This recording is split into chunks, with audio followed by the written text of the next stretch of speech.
Prescott, it is picked off by Fred Warner.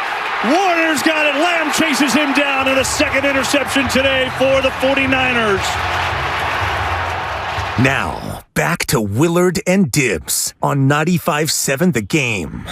Sound courtesy of Fox. Brett Burkhart, Greg Olson did a great job. I'm told I was at the game with my man Larry Krueger, who's in today for Mark Willard. Mark will be back tomorrow with fresh eyes, as we like to say in the business. He'll have fresh eyes on this game. I know he was watching it very intently as he was doing his national show on Fox Sports Radio. Always tough to watch a game and do a show at the same time, but if I know Mark, he went back and watched the game again, and I'm sure he'll watch it a third time, as we all do, Larry. We all watch these games multiple times. There was a certain general manager who ran a certain radio station for years and years who did not allow TVs in the studio because we were not disciplined enough to not stare at them during the show. It's funny you say that. In his mind. No, and I get that because during the World Cup, our very own Matt Nahigian was at times, I think, a little bit annoyed at some of us, present company included, as we were locked in on, Croatia, Morocco in the 27th minute. So there's a case to be made for the distraction factor. Well, it's funny. I'm driving home last night. I'm listening to my man, Andy Gresh. Who's a buddy of mine he was working for CBS Radio. Nice. And Gresh is doing one of these things. Well, let me look that up. And he's on national radio. He's looking up a stat. And he's like, I don't know, let me see. Let me click this here. And I'm sitting there. I'm texting him like, Gresh, you're doing a national radio show, buddy. Let's maybe get a producer to look that up for you. Exactly. Yeah, it's usually what we used to do. And that's kind of how I got my start in the business, was with your former partner, Gary Radnich. It was always, hey, Dan, look this up. And so I became the, hey, Dan, look this up guy. And this is going back to 2006, 2007 when, Ask Jeeves was still a thing and Google was in its nascent days. And so, hey, Dan, look this up. Look it up, Dan. But you were quick. You looked things up very quickly. I did. Back in the day. That's the way I survived. You had speed. That's the way. Yeah, it's the way I thrived. And the Niners thriving last night in a unique way. And I want to get your thoughts on Brock Purdy, because if you look at the numbers, they were not eye-popping. 19 of 29, 214 yards, a quarterback rating of 87.4, no touchdowns, no interceptions. If I would have taken the name off of the box score, and if I told you Jimmy Garoppolo started that game, you'd probably say, yeah, it's a Jimmy G line. So how many of these times have we seen a quarterback line like this and thought, oh, it's because the quarterback is limited? Is it the quarterback, or is it the system that is designed to limit mistakes and thereby limiting the QB's ability to get numbers? Well, first of all, I'll never say it's the system. I always think it's players over. It's as they say, the Jimmies and the Joes over the X's and the O's. Nice. You know what I mean? Yeah. I really believe in the personnel side of it. People who want to say, and I've heard this so many times in the last couple of weeks, and it's sickening. Anybody could win in this Kyle Shanahan offense. 9-29. That's what the Niner quarterbacks were outside of Jimmy Garoppolo under Kyle Shanahan. So don't tell me about anybody could win. I'll buy that. I'll buy the anybody can is nonsense. That's nonsense. But if you look at who the quarterbacks were who authored those 9 and 29 games, you're talking about a host of Mullins, a ton of Beathard, Hoyer, a dollop of Brian Hoyer. I mean, so we're not dealing a dash with of Hoyer, a sprinkle of Trey Lance. So I mean, if you look at the quarterbacks outside of Jimmy Garoppolo, you weren't dealing with somebody who was very competent. However, I'll give you this: Brock Purdy, Mr. Irrelevant. No one, when they drafted him in the 7th round, the final pick of the draft, no one would have thought, you know what, this guy's going to come on and go undefeated as a starter and lead you to the NFC Championship game. Yeah. But, he's got a ton of moxie, and he's very competitive, and he's a smart kid, and football's important to him. So he's got a lot of traits that you're looking for in a quarterback. He's accurate. He's got the it factor. People say, what is the it factor? Right. To me, it's timing, touch, and accuracy, because when you have those things, sometimes it goes unnoticed. And when you don't have those things, it's like, man, this guy doesn't have it. Well, what doesn't he have? Well, he doesn't have good timing, and he doesn't have good touch, and he doesn't have good accuracy. And Brock Purdy's got all of those. I thought the interesting part of yesterday's performance, it was very Garoppolo-esque from the Garoppoloian. Garoppoloian, if you will. And can I add one more letter to your acronyms? And that's temperament and the ability to, under duress, make the right play and not make the mistake. And this is where I think that he's a slight cut above what Jimmy Garoppolo's done. Because Jimmy Garoppolo, we know, is going to give you one, right? Every game, he's going to make that throw, the Jimmy Oh-no throw. He's going to throw an interception. He's going to make a mistake. Brock Purdy has not yet shown that he's going to make those mistakes. He throws the ball away. He eats it when he has to. The guy is not prone to the turnover. Well, and if people who like Jimmy, what do they say about him? Well, man, after he throws an interception, he can bounce back. He's resilient. Yeah, but he's got to have these colossal mistakes, and it seems like he makes them in big moments. Yesterday was a game that was just absolutely primed, ready for a young quarterback to be overwhelmed by Dallas's pass rush, by Dallas's speed, by Micah Parsons and everything that he does and all the different ways they utilize him as a rusher. And yet the kid kept his head, and he threw the ball away, and he threw the ball into the turf, and he doesn't take sacks. And when you think about it, when the Niners played like Russell Wilson, a young Russell Wilson, that's a lot of the things that, you feel that frustration as a defense when you're playing these guys because you can't sack them because they're constantly throwing the ball away and you're hoping for a -10 or a -8 and they're getting, basically just onto the next down because they're throwing it into the turf or they're getting outside the tackle box and throwing it away. What I was going to say, though, about Purdy is of the yards that he threw for, it was like 124 of those yards came in the middle of the field. So in that way, he's like Garoppolo. I would imagine Philadelphia is going to notice that trend, and they're going to flood the middle of the field, especially late in the down, and look for Purdy to throw picks. Now we'll see if he's under so much pressure and he throws a few picks, but expect the Eagles to cheat inside after looking at this film against Dallas yesterday. 888-957-9570. Your chance to weigh in on Niners over Cowboys. Niners versus the Eagles coming up on Sunday, and get geared up for the playoffs with our store. Did you know we have a merch store? We got relevant t-shirts, DPOY shirts, merch from every show. Get yours today at 957thegameshop.com. That's 957thegameshop.com. Well, before we go to the phones, Larry, I do want to just accentuate what you said about what the Dallas defense was able to do, because I think Philadelphia will emulate it. Dallas wanted to make Brock Purdy beat them, so they loaded the box early and they took away Christian McCaffrey, especially on early downs. They anticipated the early down run game of the Niners, and they forced Brock Purdy into 3rd and long. The one adjustment that I thought Kyle Shanahan made, which we've talked about in the changeover, was he went empty a bunch. So Brock's comfortable with empty. He's very comfortable with empty. What that took away was the ability to run play action, but you didn't have a lot of time to run play action. They ran it in the first half, and by the time Brock would execute the run fake, the pass protection was broken down. So there really was no reason to run play action any longer because Dallas was breaking through the Niners' O-line. So I would imagine that he's going to give Brock the keys to the car, and they'll go empty a lot more against Philadelphia. In a lot of ways, it reminds me, and I'm not comparing him to Brady, but I'm comparing the way the Niners are using Brock to the way the Patriots used young Tom Brady. Get 5 eligibles out in the pattern, get your quarterback who's incredibly accurate with great footwork to play with a little rhythm, and then as soon as he hits the top of his drop, the ball comes out.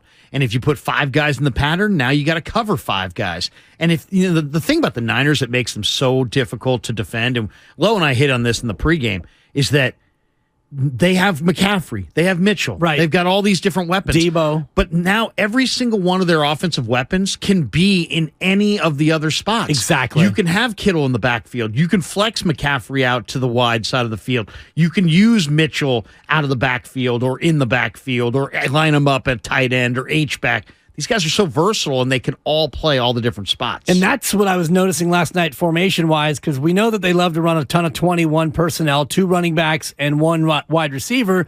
Traditionally, you'd have Juszczyk and let's just say McCaffrey, both in the backfield, maybe split backs, maybe an offset I formation. But last night, they abandoned that a bunch, and they put Juszczyk in the second tight end spot, and they put McCaffrey or Mitchell in the slot, usually McCaffrey, and they went empty out of traditionally a run formation. They were going to a lot more throwing formations out of the traditional 21 package. And it puts so much pressure on a defense because, you got 5 guys in the pattern. You got to defend them all. It's going to be a short drop. You're dealing with a quarterback with great footwork, great accuracy underneath, and he's very decisive, and he's got a really good idea pre-snap where he wants to go, right. 1, 2, 3. And also matchup-wise, that's right? hard to defend. Because defensively, if you're going to put your personnel out there, if you see the Niners come out with Juszczyk and 2 running backs, you're going to be more likely to play your base and have only 4 members of the secondary out there. You probably won't go to the nickel package thinking that you want to have your run defense on the field, and yet the Niners can run or pass out of that 21 personnel. Dallas also goes with the 2 stack backers and the big nickel, as they call it, with the 3 safeties. And Jaron Kearse is kind of a linebacker. And there was some question, would he play in this game? And he did play, and I thought he played pretty well despite being injured. But, I thought the Niners would have had more success running it at this big nickel. Right. Instead, as you said, Shanahan went empty, put the ball in Brock's hands. It was kind of encouraging to see, though, because it kind of reminds you that, Shanahan has stated that him and Brock see the game the same way. And I think that's Shanahan's way of saying, hey, you know what? Brock sees it. He sees the game. He sees the field. Right. And he makes the right decision when he sees the field. And he makes, a lot of times it's the check down, it's a simple throw, but just, happy to take 2 or 3 yards as opposed to risking it for 14 or 15. The other thing that I think is really clear when you watch the end zone camera of Brock Purdy's, surveying the landscape at the line of scrimmage, for a rookie. Okay, we're talking about a rookie 7th round draft choice who's playing his first year in the NFL. He has this tremendous calm at the line of scrimmage, and I think it's the combination of the competitive fire. The guys talk about it all the time, man. If you're in the wrong place, he'll sound you out. He'll yell at his receivers. He'll yell at his linemen if he needs to. He's in control of the huddle, but he also remains calm. And despite the fact there was tons of pressure yesterday, and the Cowboys defensively can put a lot of pressure on you, and the Niners weren't getting a lot done on 1st and 2nd down, but he still stayed calm, and he didn't make that hugely negative play that cost you the game. 7 for 14 on 3rd down, which a lot of those came. Take that every time. A lot of those came in that late drive, that 8-minute drive where they just churned yardage and kept the Cowboys on the sideline and ultimately snuffed out the game. 888-957-9570. What'd you think? It's Victory Monday, Niners over Cowboys. Let's go to Mark in Livermore. Hey, Mark, what are you doing this morning? Man, I'm stuck in traffic. Man. Been there. How you guys doing? Better now. I was stuck on the way to Levi's and stuck on the way home. Oh, I know that was the worst. They still have to figure that out. They keep changing it every game. Exactly. A little consistency. So we'll figure out how to get in, how to get out. Just a little consistency. I need to roll with Bonte and the misses, the cone movers. I'll say this, I would have moved sidewalks. I would have moved anything. Seriously. I would have driven up on the landscaping. I would have done anything to get there yesterday. But there was no Alice Cooper backstage pass radio guy. Larry Krueger. You better recognize. Excuse me. I need to get through. No, there was none of that. Mark, what's on your mind today, buddy? Well, one thing I was noticing, this was a typical 49er game. If you alluded to what you were talking to earlier, if we were listening to the game and not watching the game, you would swore that Garoppolo was playing. It was that type of game, and it was that tough of a game. But it was definitely a night of game. The only way Dallas was going to beat us if they could have ran away with it early.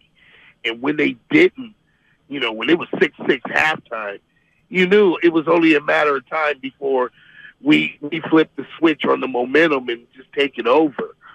Now, I'm excited about this Philly game because the last time I saw Brock Purdy and Jalen Hurts play each other was in college. Hurts slung 5 TDs, Purdy slung 6. It was a 1-point game, wasn't it? 42-41, yeah. Exactly. I don't know if we're going to see that kind of game, Mark. Thank you for the phone call. And I mean, that sure would be exciting. I don't know if my heart could handle that, Larry.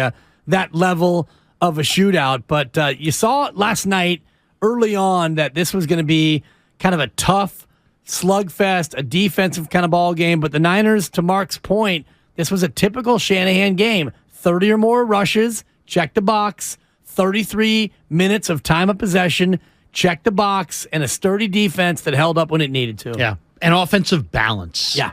You know, you looked at Dallas and Tampa the week before. What happened to Tampa? They had 66 passes and 12 runs. They had no offensive balance. The Niners maintained offensive balance. I will say this, too.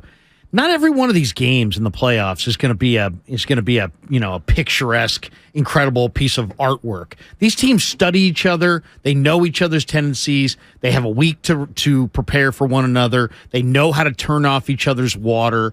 You know, the Niners knew what Dallas liked to do. Dallas knew what the Niners liked to do. These coaches are making six-figure salaries, in some cases seven-figure salaries, to do their job and do it effectively and make adjustments. So, it's not always going to be pretty. What matters is, can your quarterback handle the pressure of the moment? And watching Brock Purdy there yesterday, he could handle it. Now, next week's a totally different animal. Right. The Philly fans are going to be screaming. It won't be a night game, right? It's going to be a day game, so that's a little bit better. But that's going to be another adjustment. That's a totally different environment.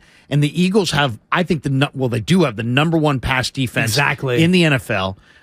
They've got Bradbury jumping routes, and you've got a front line that has all kinds of depth and talent. So it's going to be a challenge. It's going to be interesting to see if the Niners can't run the football like they struggled to yesterday. How does that affect the way Shanahan calls the game and whether or not Brock Purdy can throw against the best pass rush in football? 888-957-9570. You kind of hinted on this, and Kyle from the Bay Bridge wants to make his point and ask the question, ugly win or something to be concerned about? What do you think, Kyle? Kyle, you there? No? He got Bay Bridged. You say Bay Bridge or Golden Gate Bridge? That was the Bay Bridge, yeah. Bay Bridge. Bay Bridge. And I'll ask you the question that I think that he was going to hit upon. Was that an ugly win yesterday, or were there things in that victory that you're genuinely concerned about heading into Philadelphia? That's a good question. As far as thank you. I'll take credit, but it's from Kyle on the Bay Bridge. That's a very good question, Dibs. I've got a lot of concerns about going into Philadelphia. I mean, my biggest concern with going into Philadelphia is on the Niners' ability to stop Philadelphia's run game. The Niners, if you go back to the Atlanta game, Marcus Mariota, a lot of the read option, holding the mesh point. Really, I mean, the one thing I've seen with the Eagles and the Falcons this year, they'll have this read option run where the quarterback and the running back will literally do this dance together for a couple steps where they're trying to hold the mesh point for 3 seconds. Right.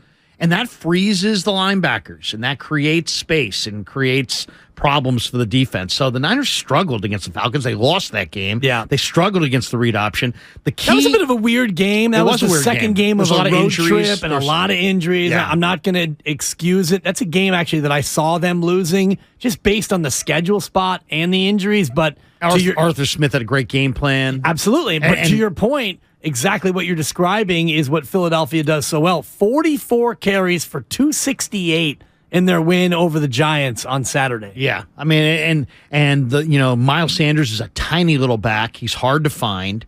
Boston Scott's a tiny little back as far as height. He's also hard to find. And then you've got Jalen Hurts, who will tuck it and keep it, and he puts a ton of pressure on the defense. So what does it come down to? Kenneth Gainwell, who went for $112 and 12 carries. And he's a receiver, too. But I think the big difference with Philly, or the big impact, is going to be first and second down. Philly gets into these 3rd and 2s, 3rd and 3s, and then they put all kinds of pressure on you. Are they going to run it? Are they going to run it with their running back? Are they going to run it with their quarterback? Are they going to throw it? Is it going to be a little stop route, a little timing route? They've got Devontae Smith, who won the Heisman. You got A.J. Brown. You got a healthy Dallas Goedert. So they've got weapons, man. I mean, they got big-time talent, and they put a lot of pressure on you. I think the key is first and second down. You got to get them into 3rd and 5, 3rd and 6. The Niners are one of the best defenses in football if they can get their opposing teams to 3rd and long. But in 3rd and short, especially without DJ Jones, 49ers defense has been really, really vulnerable. So to me, that's where this game is decided, is can the Niners get it done on first and second down and get Philly into not short and manageable thirds, but longer thirds. Right, and you saw that a little bit last night where, Dak got into some third and shorts and fourth and shorts. They were able to convert a couple of fourth downs, one on a CD Lamb, kind of a jet sweep where he was able to get the 1 yard, and the Dak Prescott scramble that you mentioned before. So the Niner defense, I think, did so well at the bend but don't break. But Philadelphia is a whole different animal with the two wide receivers who are legitimate threats and also a run game that absolutely gashed New York. 888-957-9570. Next up is AJ from River Islands, $1 Million Living for half the cost. That's just an old tagline I used to have. The banks of the mighty San Joaquin. Look at you and I both, former endorsers. What's going on, AJ?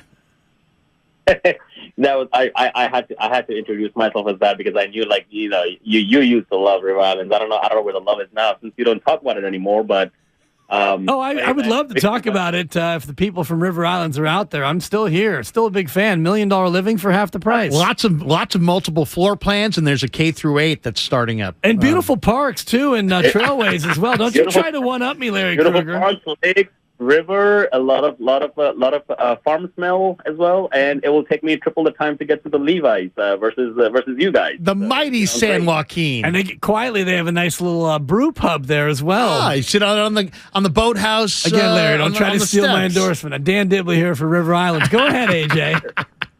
You guys should come down over here one day, and we'll host a show over here. But hell yeah, what's going on in Lathrop? Are you kidding me? We're out there. All right. Hey, Victory Monday. I just want to talk about the unsung hero, Robbie Gould, the gold standard. His field goal, his point afters, every point was a premium last night. That's just how it was, and every yard was a premium too. And then the way he tackled, what's the returner's name? Turpin. Yeah, Turpin. Yeah, that was a big tackle. Turpin. That was going long. I mean, had he not put his body on the line like that, he was gone as far as what I saw. And how the hell did Arik Armstead? How did he miss the tackle? That would have been a perfect ending to the defense. How they shut him down to pick a safety and end the game right there. Oh, Armstead, you mean? Well, on Prescott, that was just a wild. I don't think he wanted to draw a penalty on that. Exactly, Larry, and that's a shame because old school NFL, you blow that guy up, but in the modern NFL, it just you got to be cautious. You don't want to lower your helmet. You don't want to body weight him. So it looked like he tried to wrap him, and he just slid right underneath the wrap. Football is getting unrecognizable. Did you guys watch the Philly Giant game when it was just a simple run play, and Goddard is trying to get a little chip block, and he blocks the guy, but then he didn't want to be called for the hold, so he got in front of him, and then he puts his arms up like, "Hey, I didn't touch him. Right, I'm not holding right. him." It's like, we're at that point where you really got to sell it. But I'll say this. If you said, what's the number one reason the Niners won this game over Dallas? The Niners took better care of the football than the Cowboys did. They were +1 on the turnover margin at the end of the game. And the Niners played a cleaner game penalty-wise. That's right. In that late, well, I guess it was early or late third quarter, 49ers on the touchdown drive where McCaffrey scored on the 2-yard plunge. The Niners got to 3rd and 8 on the 20-yard line, and DeMarcus Lawrence sacks Brock Purdy, and it looks like it's going to be, field goal time again, but no, penalty on Dallas defensive hold. Then Debo runs a nice little run off the orbit motion on the 1st and 10 play from the 15. Again, Dallas gets called for defensive holding on number 95, and that set the Niners up inside the 10-yard line. Couple plays later, they scored the touchdown. Yeah, the hold on Kittle when he was running the deep route in the end zone, I think that's the one you're talking about. Yeah. It was the kind of a little bit of a gift because the ball wasn't going to him anyway. Right. But I mean, if you just look at Dallas and what they can point to as why they lost, they didn't take care of the football, and they didn't play as clean a game as the Niners. They had, twice as many penalties. Exactly. And especially when you're the road team, those are things you can't afford to do, which the Niners will be in that place coming up on Sunday.